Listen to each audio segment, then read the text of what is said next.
लेवीय प्रकरण 4 पापार्पणे.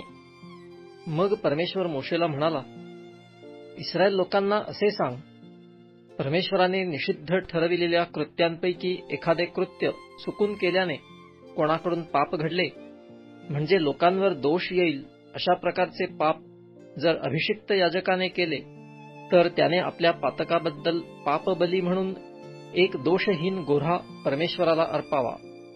तो गोऱ्हा परमेश्वरासमोर दर्शन मंडपाच्या दारापाशी त्याने आणावा व त्याच्या डोक्यावर आपला हात ठेवावा आणि परमेश्वरासमोर त्याचा वध करावा. अभिषिक्त याजकाने गोऱ्ह्याचे काही रक्त घ्यावे व ते दर्शन मंडपात न्यावे. याजकाने आपले बोट त्या रक्तात बुडवावे आणि परमेश्वरासमोर पवित्र स्थानाच्या अंतरपटासमोर ते 7 वेळा शिंपडावे. आणि याजकाने त्यातले काही रक्त घेऊन दर्शन मंडपात परमेश्वरासमोर असलेल्या धूपवेदीच्या शिंगास लावावे. मग त्या गोऱ्ह्याचे बाकीचे सगळे रक्त दर्शन मंडपाच्या दारापाशी असलेल्या होमवेदीच्या पायथ्यावर ओतावे.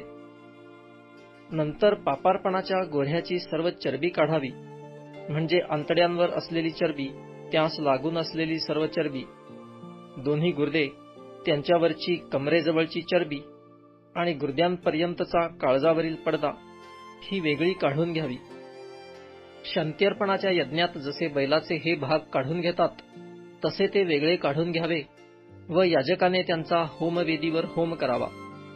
गोऱ्ह्याचे कातडे, सर्व मांस, डोके, पाय, आंतडी, शेण असा सगळा गोऱ्हा त्याने छावणी बाहेर राख टाकावयाच्या स्वच्छ ठिकाणी न्यावा आणि तो लाकडांवर ठेवून विस्तवात जाळून टाकावा.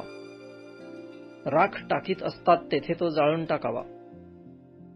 इस्रायलाच्या सर्व मंडळीकडून चुकून काही पाप घडले आणि ते जनसभेच्या लक्षात आले नाही, म्हणजे परमेश्वराने निषिद्ध ठरविलेले एखादे कृत्य केल्याने ते दोषी ठरले आणि मग त्यांनी केलेले पाप कळून आले, तर जनसभेने गोऱ्ह्याचा पापबली अर्पावा आणि तो दर्शन मंडपासमोर आणावा. मंडळीच्या वडिलांनी परमेश्वरासमोर त्या गोऱ्ह्याच्या डोक्यावर आपले हात ठेवावे आणि त्याचा परमेश्वरासमोर वध करावा. अभिषिक्त याजकाने त्या गोऱ्ह्याचे काही रक्त घ्यावे व ते दर्शन मंडपात न्यावे. याजकाने त्या रक्तात आपले बोट बुडवावे आणि परमेश्वरासमोर अंतरपटासमोर ते 7 वेळा शिंपडावे.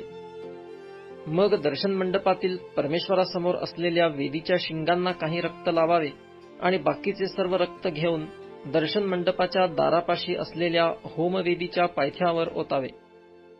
त्या गोऱ्ह्याची सर्व चरबी काढून वेदीवर तिचा होम करावा. पापार्पणाच्या गोऱ्ह्याचे जसे करावयाचे तसेच ह्याचेही करावे. ह्या प्रकारे याजकाने इस्रायल लोकांसाठी प्रायश्चित्त करावे, म्हणजे त्यांची क्षमा होईल. पूर्वोक्त गोऱ्हा जाळून टाकावयाचा तसाच हाही गोऱ्हा छावणीच्या बाहेर नेऊन जाळून टाकावा. हे जनसभेचे पापार्पण होय. आपला देव परमेश्वर ह्याने निषिद्ध ठरविलेले कोणतेही कृत्य चुकून केल्यामुळे पाप घडून एखादा अधिपती दोषी ठरला आणि त्याने केलेले पाप त्याला कळून आले, तर त्याने एक दोषहीन बकरा बली देण्यासाठी आणावा. त्याने त्या बकऱ्याच्या डोक्यावर आपला हात ठेवावा आणि परमेश्वरासमोर जेथे यज्ञपशूचा वध करीतात तेथे त्याचा वध करावा. हे पापार्पण होय.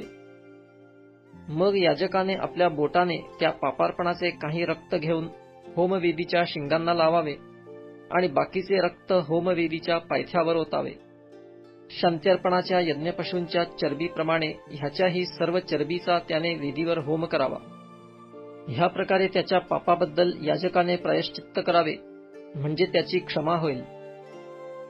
परमेश्वराने निषिद्ध ठरविलेले एखादे कृत्य चुकून केल्यामुळे पाप घडून सामान्य लोकांपैकी कोणी दोषी ठरला आणि त्याने केलेले पाप त्याला कळून आले, तर त्याने त्या पापाबद्दल अर्पण करण्यासाठी एक दोषहीन बकरी आणावी. त्याने त्या पापबलीच्या डोक्यावर आपला हात ठेवावा आणि होमबलीचा वध करीतात त्या ठिकाणी त्याचा वध करावा. मग याजकाने त्याचे काही रक्त बोटाने घेऊन ते होमवेदीच्या शिंगास लावावे आणि बाकीचे सर्व रक्त वेदीच्या पायथ्यावर ओतावे. आणि शांत्यर्पणाच्या यज्ञपशूच्या चरबीप्रमाणे ह्याचीही सर्व चरबी वेगळी काढून घ्यावी व ती परमेश्वराप्रीत्यर्थ सुवासिक हव्य म्हणून याजकाने तिचा वेदीवर होम करावा. याजकाने त्याच्यासाठी प्रायश्चित्त करावे, म्हणजे त्याची क्षमा होईल. त्याने आपल्या अर्पणासाठी पापबली म्हणून कोकरू आणले, तर ती दोषहीन मादी असावी. त्याने पापबलीच्या डोक्यावर आपला हात ठेवावा व जेथे होमबलीचा वध करीतात तेथे पापार्पणासाठी त्याचा वध करावा.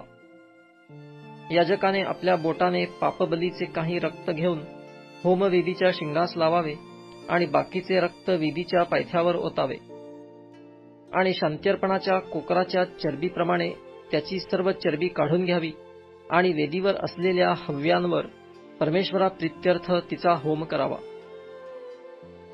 ह्याप्रमाणे त्याने केलेल्या पापाबद्दल याजकाने प्रायश्चित्त करावे, म्हणजे त्याची क्षमा होईल.